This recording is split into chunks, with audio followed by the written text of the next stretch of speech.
These notes cover two sections that are very similar, proportions and percents, and we'll use them within one another. So the first thing we're going to do is proportions. The definition of a proportion is just a comparison of two different things or two numbers. And to solve proportions, we use cross multiplication. Or some people like to call it like the butterfly method or something like that. So what that means is we're going to take the two opposite parts and multiply them. So I would get 4 times 24 equals 12 times 2x, which gives me 96 equals 24x. And I just solve it like regular equation. I'm trying to get x alone, trying to isolate that variable. So divide by 24 on both sides, and I get that x is 4.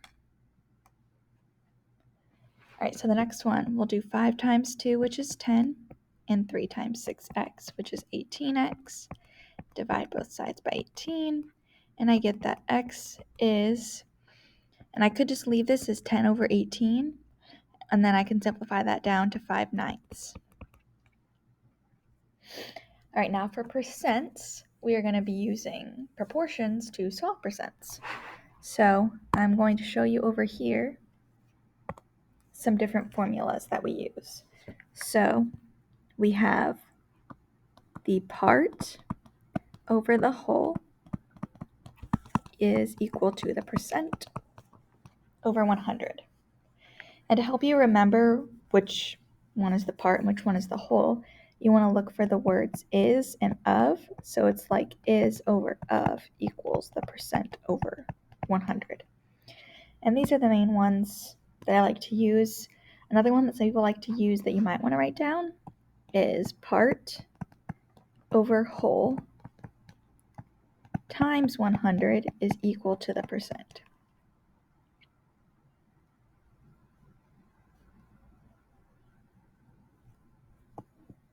Another important thing to remember is that whatever they don't tell you, the missing piece is going to be the letter x.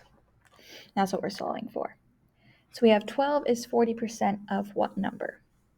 So if I'm using my is of 1 right here, then on the top is going to be 12 because it says 12 is. So this is my is, so I'm going to put 12 over, and then I have my of, but it just says of what number? Well, it doesn't tell me what number, so that's where I'm going to put my x. Equals, and then it does give me the percentage, so 40, and it's always going to be 100 on the bottom there.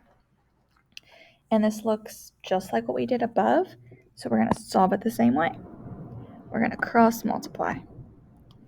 So that would give me that 40x equals 1,200. Divide by 40, which means x is 30. Let's do it again on this next one. So I set up my proportion here. So I see that I have what is. Well, I don't know what is, what goes there. So I'm going to put an x here. Of, well, after of is the number 25, so I'm going to put 25 down here. I have my percent of 15, and then 100 always goes on the bottom. So again, cross multiply that, and I get 100x is equal to 375. Divide both sides by 100, and x equals 3.75. Now this one doesn't give us the percent, it says what percent. So when I set up my proportion here, I don't know the percent. It's still over 100, but I don't know it. And then it says of 5, so my 5 goes in the bottom. It says is 4, so 4 goes in the top. And then if I cross multiply, I get 5x equals 400. Divide by 5. Now here x would equal 80, but since it's a percent, I'm going to put x equals 80%. And that is all for these notes.